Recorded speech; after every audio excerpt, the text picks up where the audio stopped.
with or without condition, it's still a threat.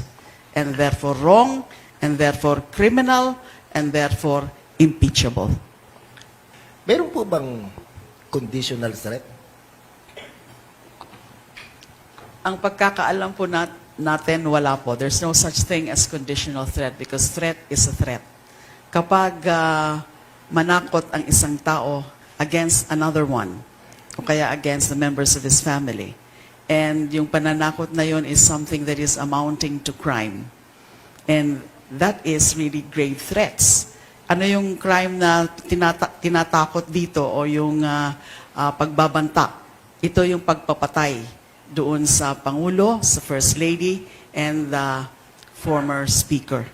So, and with or without condition, kahit nga po maituturing na merong kondisyon, yun na nga po yung kondisyon niya na kung mamatay siya, ay patayin ang Pangulo, First Lady, and the former Speaker, ay hindi pa rin ho yan nawawala sa definition o sa elements ng grave threats under the revised penal code. Tsaka dapat rin po nating maintindihan dito na we're talking about impeachment here. At pag sinasabi po natin grave threats, yes, mas maganda na ito ay something that is constitutive of a crime, pero hindi po ibig sabihin na striktong i-apply ngayon yung mga elements ng isang krimen. Kasi pwedeng ang isang bagay, ang isang act, ang isang conduct ay hindi siya per se or strictly a criminal offense, pero maipapasok na impeachable offense sa ilalim ng betrayal, sa konsepto ng betrayal of public trust. Pero dito po, malinaw naman po, merong grave threats at with or without condition, it's still a threat. And therefore wrong, and therefore criminal, and therefore impeachable. With or without condition, it's still a threat. And therefore wrong, and therefore criminal, and therefore impeachable. Meron po bang conditional threat? Ang pagkakaalam po natin, wala po. There's no such thing as conditional threat because threat is a threat.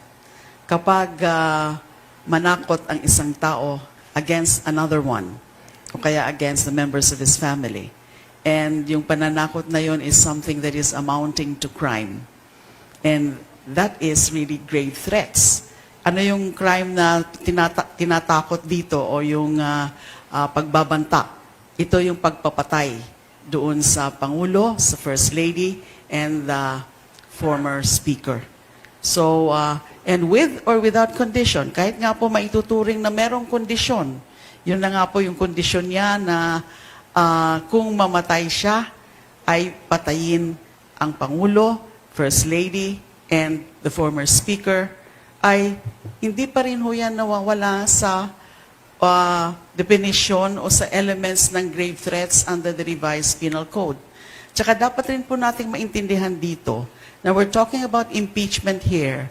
At pag sinasabi po natin grave threats, yes, mas maganda na ito ay something that is constitutive of a crime, pero hindi po ibig sabihin na striktong i-apply ngayon yung mga elements ng isang krimen.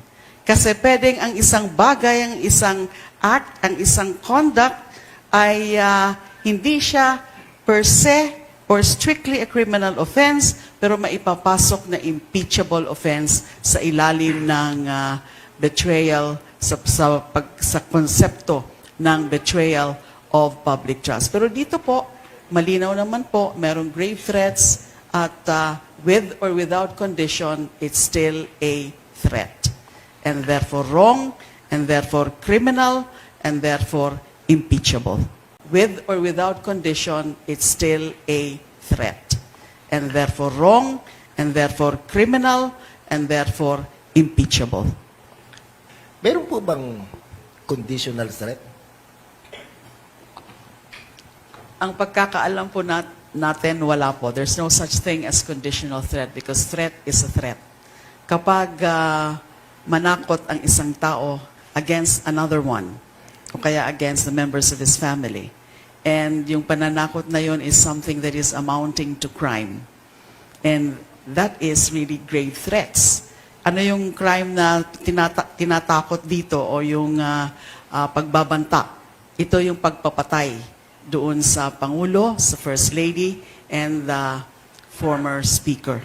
So, and with or without condition, kahit nga po maituturing na merong kondisyon, yun na nga po yung kondisyon niya na kung mamatay siya, ay patayin ang Pangulo, First Lady, and the former Speaker, ay hindi pa rin ho yan nawawala sa definition o sa elements ng grave threats under the revised penal code.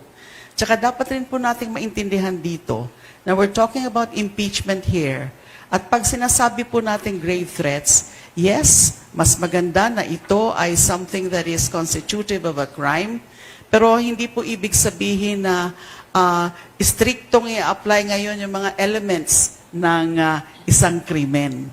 Kasi pwedeng ang isang bagay, ang isang act, ang isang conduct ay hindi siya per se or strictly a criminal offense, pero maipapasok na impeachable offense sa ilalim ng betrayal, sa konsepto ng betrayal of public trust. Pero dito po, malinaw naman po, merong grave threats at with or without condition, it's still a threat.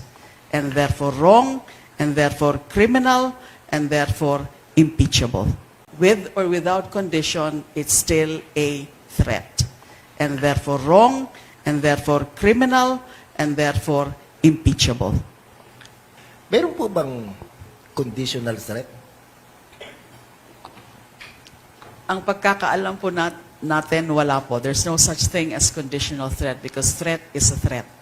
Kapag manakot ang isang tao against another one, o kaya against the members of his family, and yung pananakot na yon is something that is amounting to crime, and that is really grave threats. Ano yung crime na tinatakot dito o yung pagbabanta? Ito yung pagpapatay doon sa Pangulo, sa First Lady, and the former Speaker.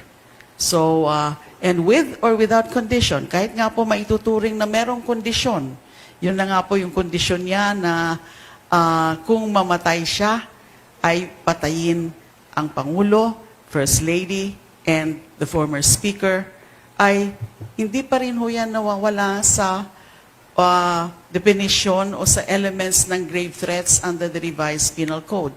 Tsaka dapat rin po nating maintindihan dito na we're talking about impeachment here. At pag sinasabi po natin grave threats, yes, mas maganda na ito ay something that is constitutive of a crime, pero hindi po ibig sabihin na striktong i-apply ngayon yung mga elements ng isang krimen. Kasi pwedeng ang isang bagay, ang isang act, ang isang conduct ay hindi siya per se or strictly a criminal offense, pero maipapasok na impeachable offense sa ilalim ng betrayal, sa konsepto ng betrayal of public trust. Pero dito po, malinaw naman po, merong grave threats at with or without condition, it's still a threat. And therefore wrong, and therefore criminal, and therefore impeachable.